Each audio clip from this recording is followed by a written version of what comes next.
Ouça uma história que eu vou contar para vocês. Provavelmente essa história, ela pode se repetir até no meio de nossa membresia. Então ouçam, por favor.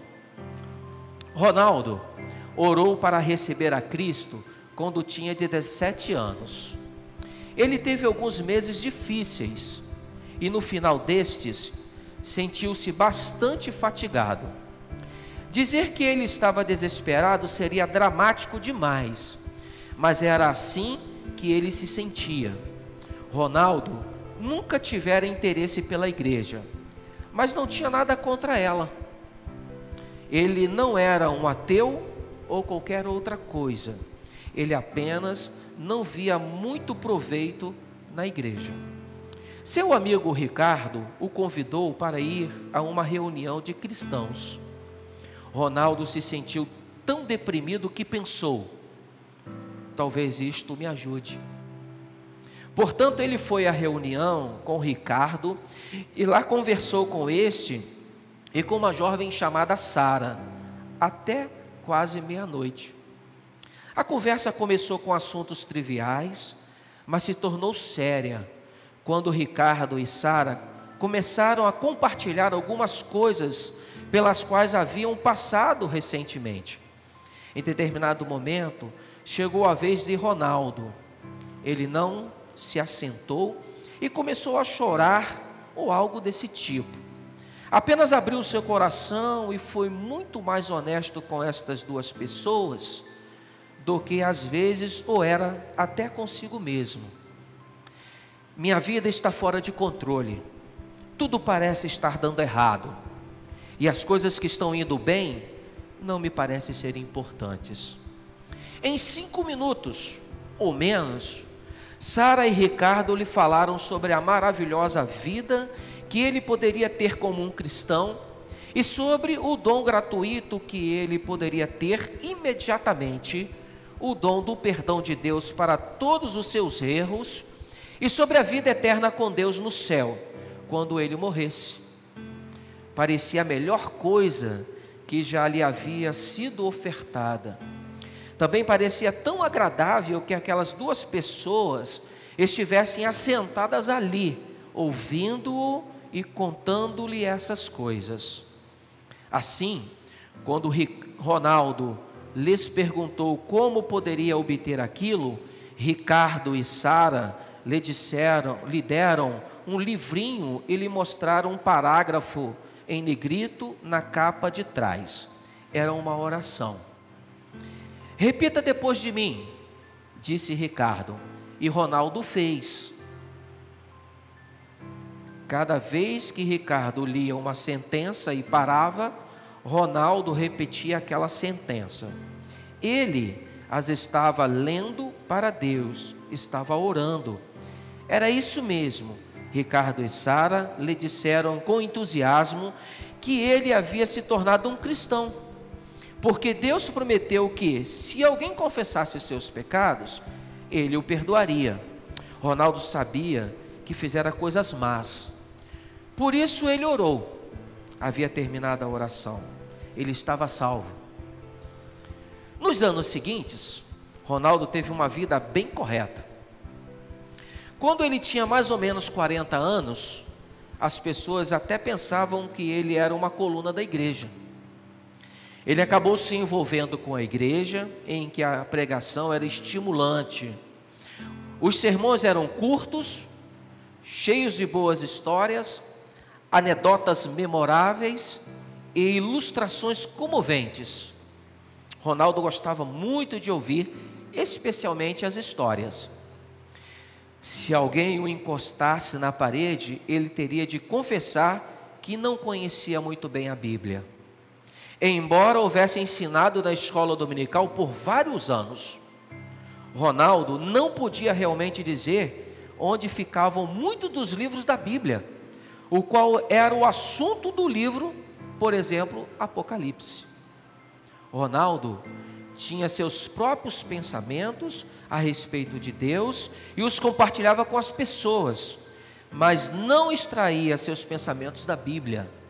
Eram apenas coisas que ele ouvira e imaginava por si mesmo. Ele imaginava que o Evangelho era uma oferta vinda direta de Deus, que perdoa os nossos pecados, se tão somente o reconhecermos. Sim, este é o meu pecado. Ele sabia que Jesus e a cruz eram importantes, não sabia exatamente como, mas sabia que eram importantes. Falando a verdade, Ronaldo pensava que a conversão era como a decisão de comprar um carro novo ou alguma outra decisão relevante de sua vida. A conversão era algo tremendo e um pouco alarmante, mas era algo que você tinha de fazer. Ele achava que todos chegariam à conversão em algum tempo e que converter-se o mais rápido possível era melhor do que deixar para depois, pois, como você sabe, nunca se sabe. Para Ronaldo, a evangelização era o que os líderes da igreja faziam e o que ele mesmo deveria fazer às vezes. Ele teve de fazer um pouco de evangelização quando a igreja recebeu um pastor novo que gostava de ir de porta em porta. Também o fez uma vez quando viajou como acompanhante de um coral de jovens e alguns rapazes que lhe fizeram perguntas a respeito do que significava ser batizado e unir-se a uma igreja. Por isso, falou-lhes sobre o assunto. De fato, o próprio Ronaldo nunca se uniu a uma igreja. Porém, muitas pessoas talvez nem entendessem isso. Ele teria períodos de mais envolvimentos e períodos de menos envolvimento. Às vezes estaria na igreja todos os domingos, durante o ano inteiro. E às vezes não frequentaria a igreja por 1 mês, 2 meses, 3 meses. E sinceramente, ele até gostava que fosse assim. Ele era capaz de selecionar e assumir somente aquelas coisas nas quais ele queria se envolver. Afinal de contas, unir-se a uma igreja sempre lhe fora semelhante a dar um cheque em branco para alguém. Houve também os problemas que ocorreram alguns anos antes, quando sua filha, que fazia parte do coral, foi ensinada algumas coisas que ele considerava loucas. Por quê? Porque se continuasse ensinando aquilo, sua filha acabaria se tornando uma missionária em um país estrangeiro ou coisa semelhante. Então, ele a proibiu de continuar participando do coral, da mocidade, do estudo bíblico e das reuniões da igreja por um tempo. E ele mesmo se ausentou durante quase 1 ano. Ele não se preocupava muito com isso, embora soubesse que acreditava uma vez salvo, salvo para sempre. E soubesse que era salvo, porque se lembrava da oração que fizera com Sara e Ricardo. Portanto, ele não tinha como se preocupar. Além disso, eles tiveram um pastor com o qual ele não se dava bem. E sendo honesto, Ronaldo achava que podia esperar até que o pastor fosse embora. Ele tinha visto pastores chegarem e saírem. Algumas das coisas que esse novo pastor queria fazer realmente o incomodava. O pastor queria dar mais dinheiro para missões, quando havia bastante trabalho que precisava ser feito no próprio templo deles. Ele falava a respeito de mudanças na igreja, como a introdução de novos presbíteros, e até conversava a respeito de disciplina na igreja, que a Ronaldo parecia algo assustador, uma atitude de juízo e anticristã. Ronaldo sabia que muitos pastores não ficavam por muito tempo na igreja, especialmente se ele tornasse público que evitava o envolvimento na igreja porque o pastor estava ali. Você ficaria surpreso se eu lhe dissesse que ele não estava realmente crescendo na vida cristã? E mais, que ele não se importava com essa situação? Embora Ronaldo não esteja tão preocupado com o seu crescimento na vida cristã, pesquisadores apontam em nossos dias que há muitos que estão nessa situação. Pesquisas relatam que a porcentagem de pessoas que sentem necessidades de experimentar crescimento espiritual subiu admiravelmente 24%, de 58% para 82% em apenas 4 anos. Em uma outra pesquisa recente, relata que a taxa de pessoas que nestes 2 últimos anos têm pensado muito sobre o significado e o valor básico do crescimento espiritual subiu em 11%. Com isso, essas descobertas são uma indicação que verdadeiramente há um interesse em espiritualidade, em busca de significado, exatamente no tempo e época em que nós estamos vivendo. Então aqui está a história de um membro de igreja. Aqui está a história de alguém que teve um momento de conversão, um momento de encontro, mas que foi para dentro de uma igreja, para dentro de uma membresia e estagnou. Ficou parado, simplesmente parado no tempo, ficou simplesmente despreocupado com a importância de se crescer espiritualmente dentro de um lugar que se chama igreja, e é exatamente o lugar onde devemos pensar, refletir e nos preocupar com o crescimento espiritual. Bem, o que você acha disso? Essa é a minha primeira pergunta que eu estou trazendo para você, que está aqui presente, e você que vai me ouvir depois. O que você acha disso? Esta história se repete? Esta história ela é cíclica? Ela se repete na sua igreja? Ela está acontecendo com você? É comum encontrarmos pessoas iguais ao Ronaldo dentro de nossa igreja? Que não estão crescendo espiritualmente? É possível encontrarmos em nossa membresia aqueles que tiveram um momento no auge, mas agora decaíram na inércia espiritual? É possível também nós encontrarmos aqueles que têm procurado crescer espiritualmente, que tem sido a sua preocupação diária, mas não sabem como, não sabem qual o caminho seguir, qual a direção a ser tomada. Será que é possível nós encontrarmos aqueles que têm a preocupação diária do crescimento espiritual, mas não tomam a atitude de alcançar isso? Estão pensando, estão refletindo, mas não tomam atitude. Então não adianta ficar apenas no pensar, apenas no refletir, tem que tomar atitudes, até porque isto é uma ação. O crescimento espiritual é uma ação que você vai daqui a pouco ouvir, daqui a pouco você vai perceber que é uma ação do Senhor em nossa direção, mas também é uma ordem para nós. Não é algo que vem apenas do Senhor, mas também tem que ser uma atitude daquele que quer. Muito bem, crescimento espiritual é realmente importante então? Será que isto é importante para a vida da igreja? O que acontecerá se nós não crescermos espiritualmente? Onde nós vamos chegar? Que caminho, ou quais caminhos que a igreja vai tomar se não crescer espiritualmente?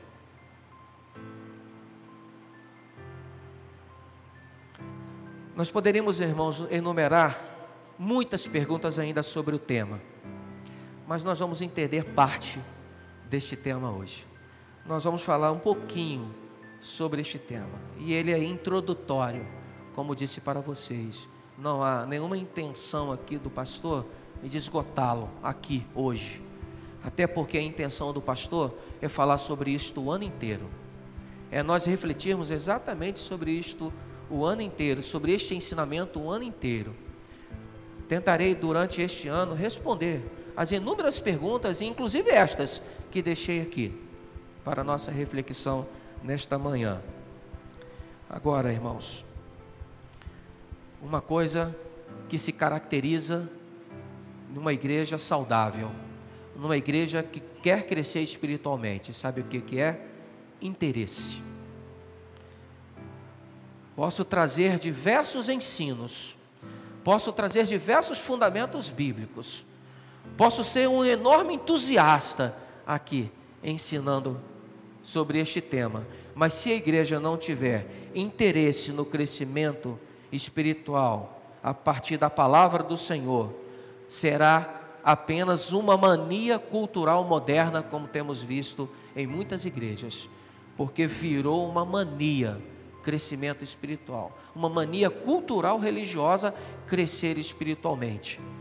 Quando você vai olhar especificamente, você vai ver que é apenas uma mania.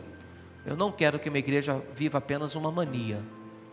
Eu não quero que uma igreja viva apenas um momento. Eu quero que minha igreja comece a crescer e continue a crescer. Muito bem.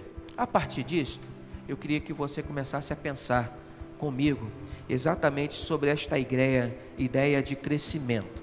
Muito bem. A Bíblia fala de crescimento? Claro que a Bíblia fala de crescimento.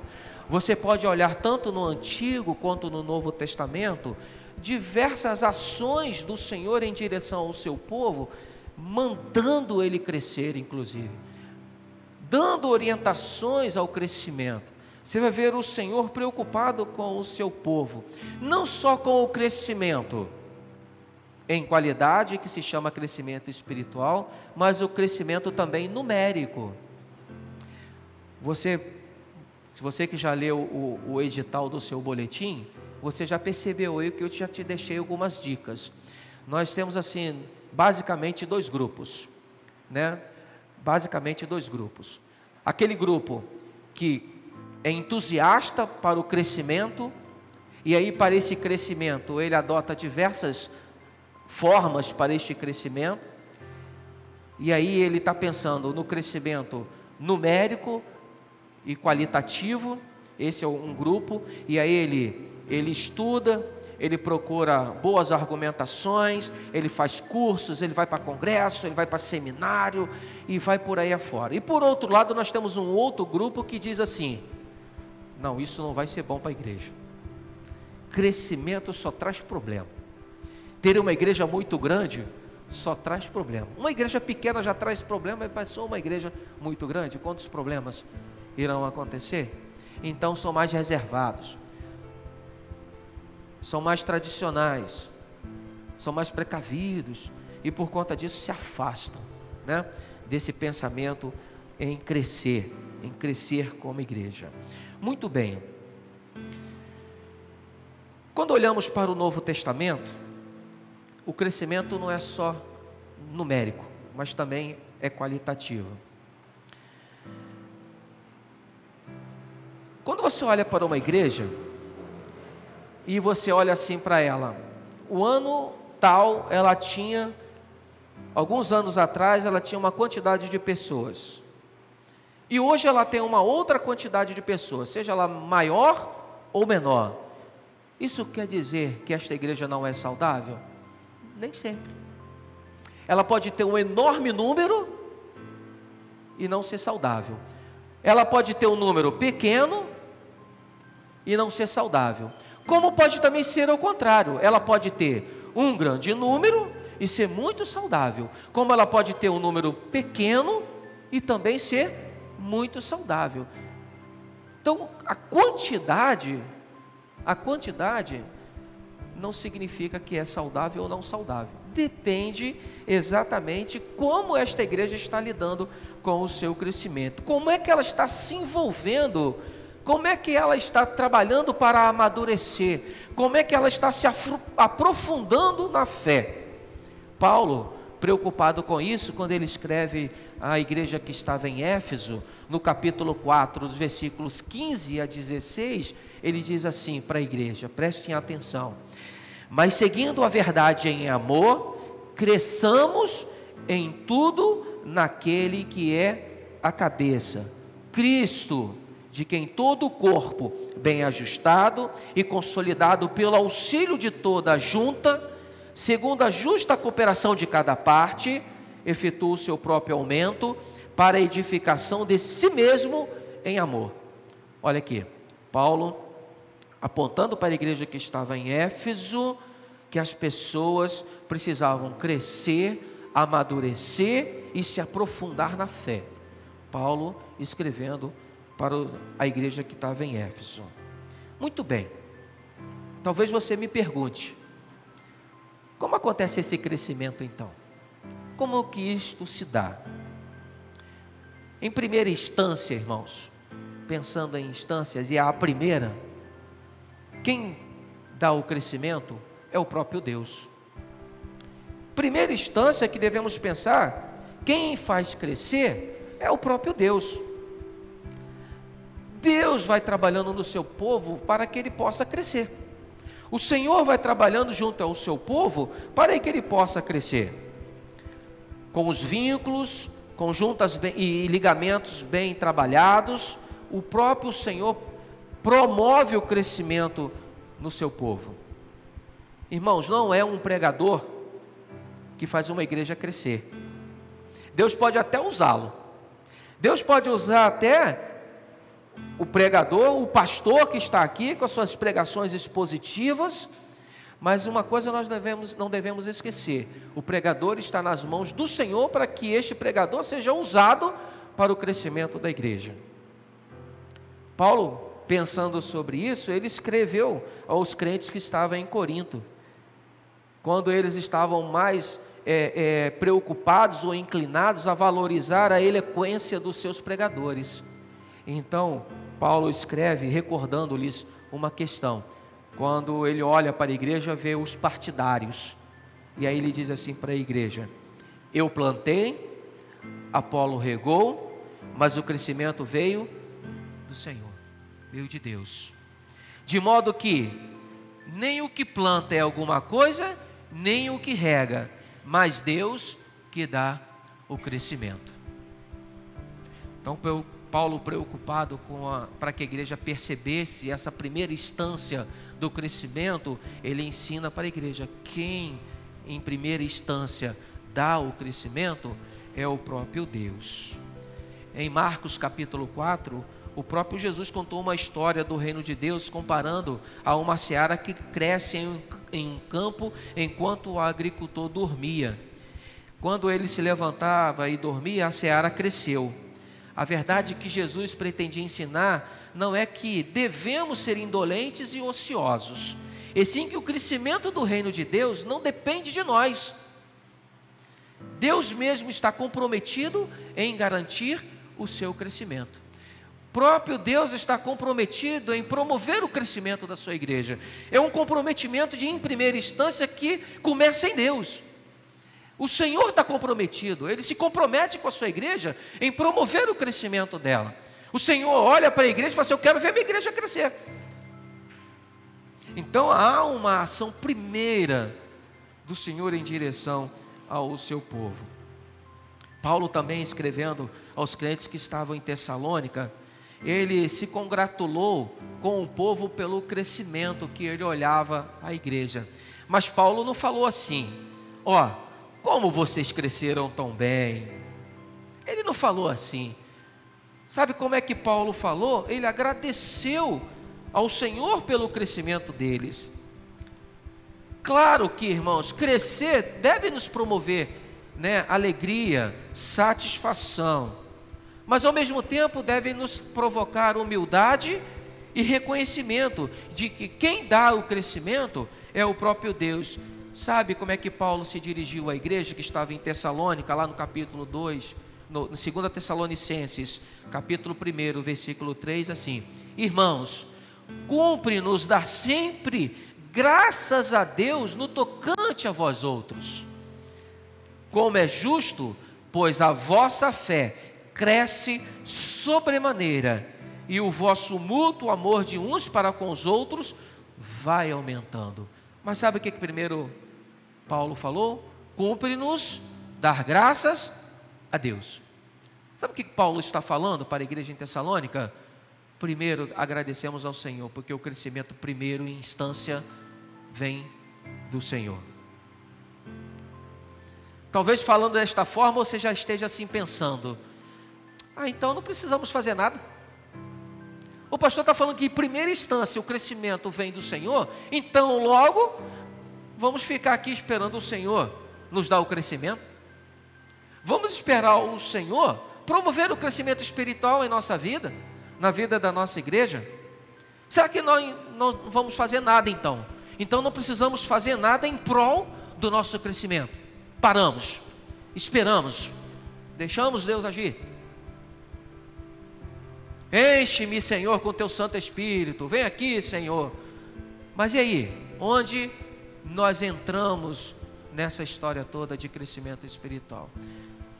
Eu falei para você que tem uma primeira instância. Então, se tem uma primeira instância, então existe a segunda instância.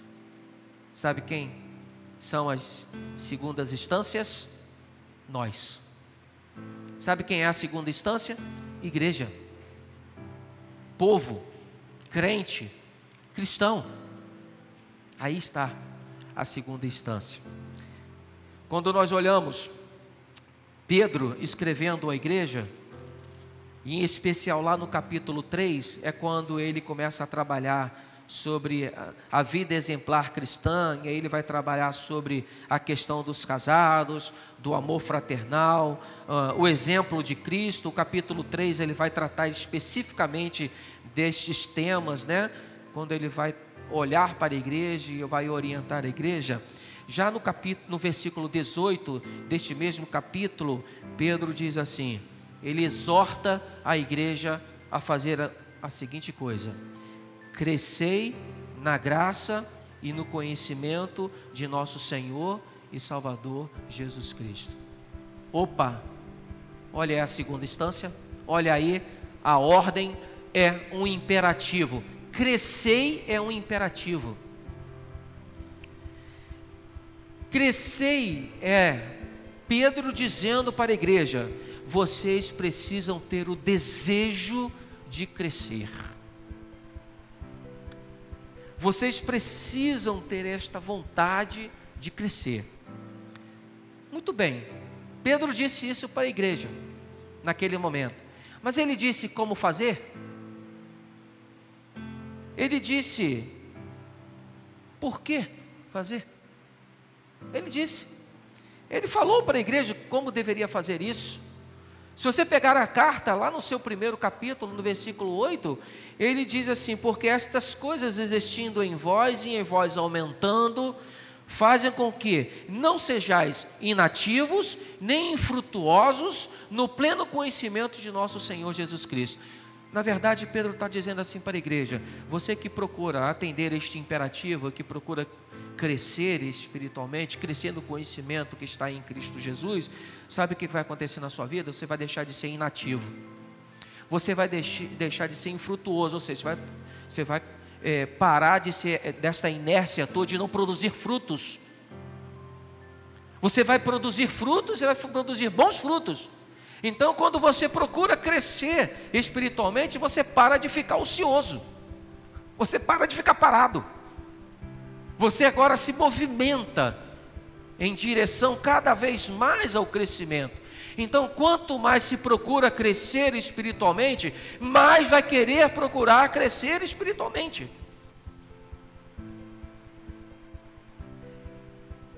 Eu li aqui no início do versículo 8 do capítulo 1, que Pedro vai dizer para a igreja: porque estas coisas existindo em vós, existindo o quê? A gente pode perguntar para o texto: o que é que ele está falando que tem que existir em vós? Quais são as coisas que Pedro está olhando para a igreja e está falando assim: precisa existir esta listagem ou essa lista na vida de vocês? Os versículos 5 e 8 do capítulo 3 de 1 Pedro diz isso. Olha o que ele diz: por isso mesmo, vós, reunindo toda a vossa diligência, associai com a fé a virtude, com a virtude o conhecimento, com o conhecimento o domínio próprio,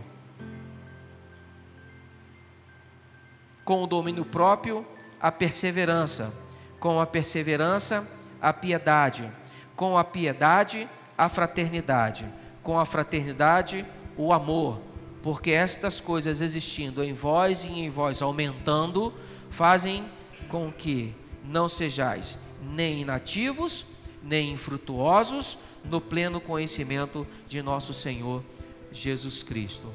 Muito bem, aqui Pedro está ensinando para a igreja o que ela deve fazer, como ela deve agir, né? Que coisas essas que devem existir? O texto é 2 Pedro, no capítulo 1, é ele que eu estou lendo, tá bom? Eu citei agora há pouco 1 Pedro, mas é a segunda carta de Pedro, tá legal? Então, que são estas coisas existindo? Ele listou, está aqui, apontou. Então o que Pedro está dizendo para a igreja? Devemos ter o desejo de crescer, devemos ter o desejo de cultivar estas qualidades, porque cultivando estas qualidades, deixamos de ser inativos, deixamos de ser infrutuosos para o conhecimento. Muito bem, ele mesmo, ainda no capítulo 2, ele vai dizer como deve ser feito. Capítulo 2, os versículos 2 a 5. Muito bem. Capítulo 2 de 1 Pedro, de 2 a 5.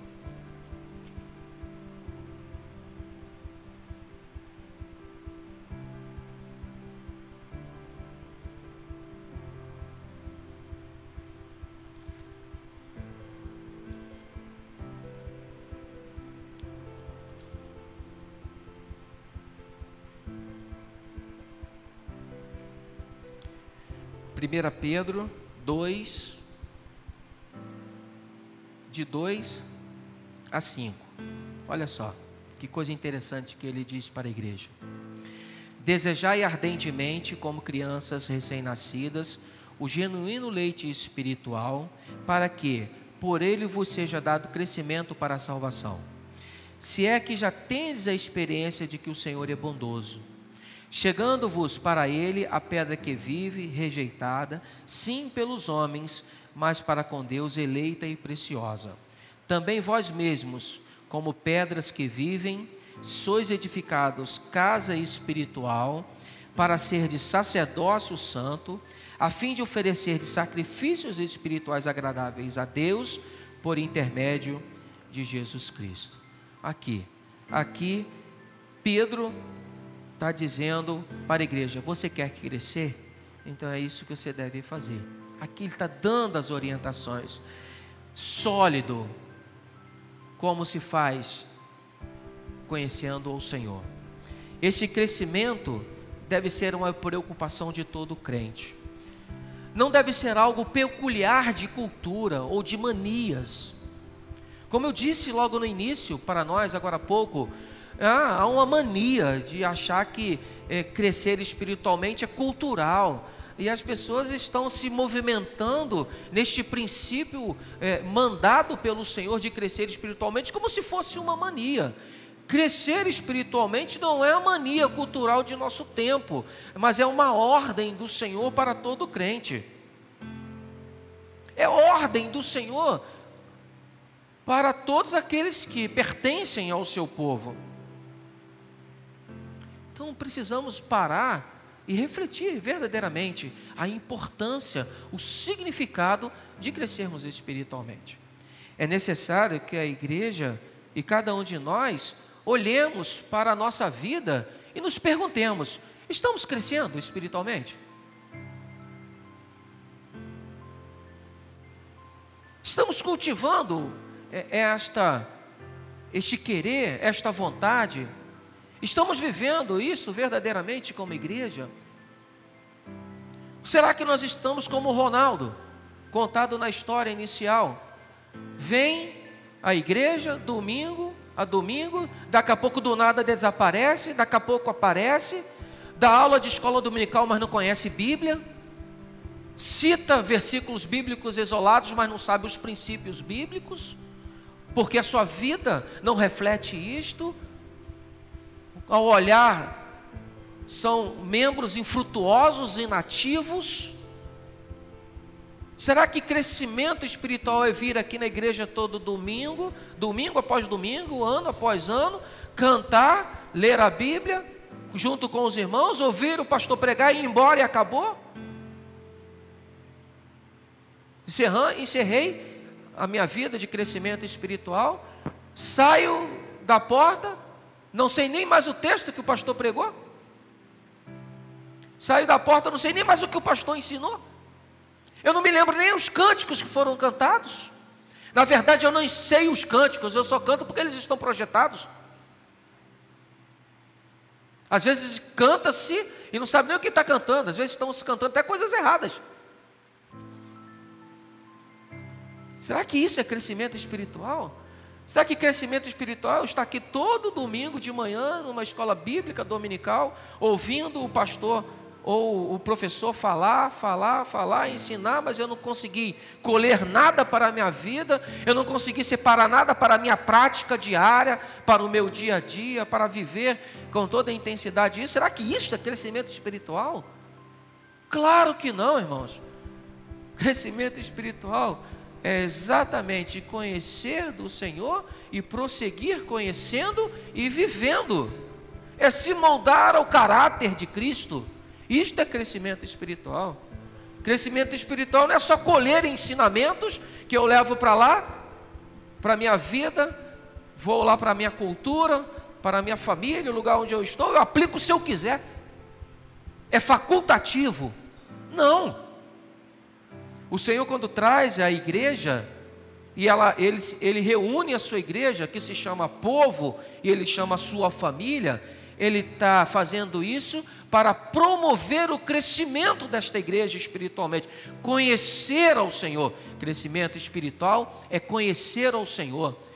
Crescimento espiritual não é vir aqui na igreja um determinado dia, eu estou muito movido pelo louvor, aí eu dou glória a Deus, eu dou aleluia, me emocionei, me arrepiei, cresci espiritualmente. Não, crescimento espiritualmente é conhecimento do Senhor e aplicável na vida dia após dia. Isso é crescimento espiritual. Senão muitos vão ficar igual o Ronaldo da nossa história inicial. O Ronaldo que anos após anos vai na igreja, ia à igreja, dava aula de escola dominical, mas se falasse um negócio que ele não gostava, ia ir embora. Não, vou ficar 3 meses fora da igreja porque o pastor falou um negócio lá que eu não gostei.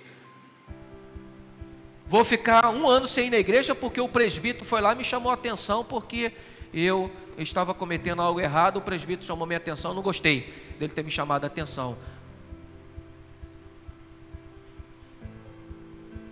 Vou tirar minha filha ou meu filho da igreja, porque, olha, está ensinando coisas lá que está contrário até o que eu estou fazendo. Mas o contrário que você está fazendo é o quê? Alguém não ensinou a Bíblia? Bom, se não ensinou a Bíblia, nós temos que corrigi-lo. Mas se ele ensinou a Bíblia, foi a Bíblia. Não, vou tirar meu filho e minha filha porque não dá. Ah, vou parar de ir naquela igreja porque o pastor ele é muito incisivo nas suas mensagens. Ele aponta os nossos pecados. Ele aponta as nossas mazelas. O pastor é muito bravo. Ele fala muito forte sobre pecado lá no púlpito. Vou-me embora. O pastor tem que falar, tem que contar piada, tem que contar anedotas para a gente rir. É isso que faz a gente lembrar. As ilustrações. A Bíblia? Para que Bíblia? Irmãos, tem muitos Ronaldos por aí. Muitos Ronaldos. Que vem à igreja, vai para casa, vem à igreja, vai para casa, e a sua vida espiritual ou está numa inércia, ou está numa derrocada. Ou está cada vez mais se afundando, desaparecendo. O Senhor, quando chama a sua igreja e reúne a sua igreja, é para a própria edificação dela, para o crescimento dela, para que ela possa refletir dia após dia Cristo Jesus, que é a cabeça da igreja. Que o Senhor nos abençoe através desta palavra, destes ensinos, e que você tenha a oportunidade de refletir sobre eles. Não é apenas um amontoado de informações que eu estou trazendo para você hoje nesta manhã, não. Eu estou aqui para te provocar. Eu estou aqui para promover uma atitude para se alcançar o crescimento espiritual. Não estou aqui numa manhã de domingo passando o tempo com vocês. Eu estou aqui na manhã de domingo cumprindo a minha responsabilidade de líder espiritual desta igreja. E como líder espiritual dela, eu me preocupo com o crescimento espiritual desta. Que o Senhor te guarde e te abençoe no dia de hoje.